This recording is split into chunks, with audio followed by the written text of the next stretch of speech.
And this is a great opportunity for you to be able to get community participation. And what it's done is it's given the community ownership of vital signs. It's now no longer just something that Community Foundation Sunshine Coast does. This is something the community does. And that's been one of our stronger suits, I think, and one of the reasons, being such a small community, we've been able to pull this off.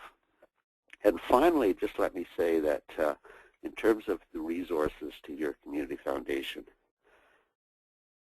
about halfway through the first Vital Signs experience that we had here, and myself as manager, I thought to myself, why am I doing this? I am spending far too much time in this producing vital signs. And almost to the extent where I was about to throw up my hands and say, we can't do this, we just don't have the resources. But we did, and I want to finish off by telling you that we will continue to do vital signs. We will do it next year in 2011 with the full report, and last year we did an update. And the reason that we were able to work through all of those resource challenges was because of the tremendous benefit that it has given to us as a community foundation and has contributed in general to our community. And we now have the system down. It's not going to be quite as difficult for us to do this particular process again next year because we now have the resources, we have the management team, we have the community on board. The community is also on board in terms of financing. That's going to be a lot easier for us this year, having done it before. And some of you that are in smaller communities are going to say, wow, what I've heard today is really, really a lot of work. Do we want to do this? And I can tell you it is really worth it. And it is a lot of work. Don't underestimate that. But do it. It'll be great for your community. And I think I'll leave it at there, Sarah. Great. Thank you, Don. I'm really happy that you included so much reflection from your own experience. So the last section that I wanted to take everyone through today is the next steps section. So how do you keep thinking about whether this is a good project for your community? If you know, where do you go from here? So the first thing that I would recommend you do if you haven't already made a decision is you do a little bit of environmental scanning. So you ask, you know, to what extent does this make sense for our community? And here's some of the questions you can ask to help yourself reach a conclusion. When it comes to local indicator initiatives, the key for you is to know what indicator projects are already being done in your community, if any, what they're like, and their quality. Knowing this, you can see if there's room for vital signs in your community and how it's different from what's already out there. I think in most of your cases there probably wouldn't be anything else similar, but certainly in some larger communities and some smaller communities, there are already indicator projects. Our experience has been that vital signs tends to be different because it tends to be more comprehensive. So rather than just being focused on poverty or environment or another topic, it spans the topics. And also because while vital signs is certainly about putting data out there and uncovering facts about the community, that's really just the beginning. It's also about encouraging the community to learn, to reflect, and then to take action on what's uncovered. So it's not just a report, it's really much more. The other thing you might want to think about is there an opportunity to work with another community foundation or create a regional report? And you know, I don't want to kind of talk about that too much today, but if that's something you're interested in or something you think you could or should do, there certainly is a fair bit of experience around that. Foundations have worked together jointly to produce a single report. Foundations have also produced reports that reflected data on multiple communities. So we've got experience with facilitating and helping with both things, and we can help you do that.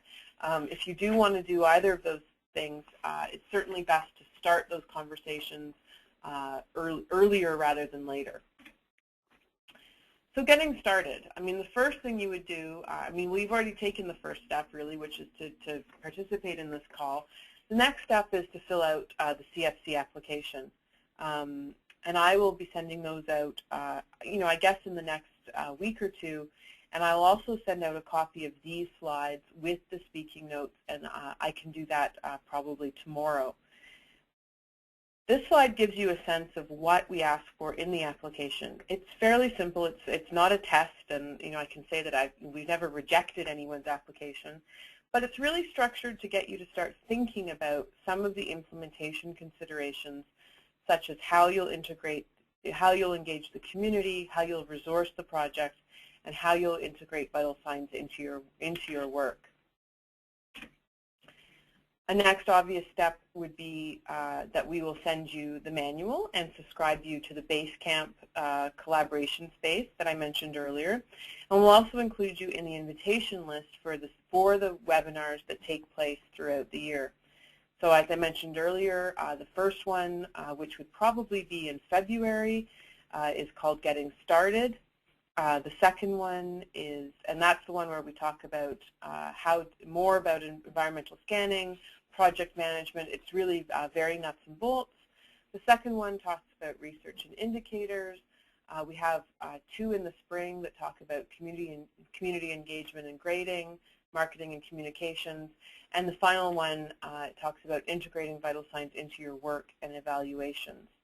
All of them, building on the model you've seen today, are co-facilitated by myself and a previous project manager or someone who's been involved in doing this before, with the exception of marketing and communications, where CFC's Director of Marketing and Communications, Anne-Marie McElroan, participates.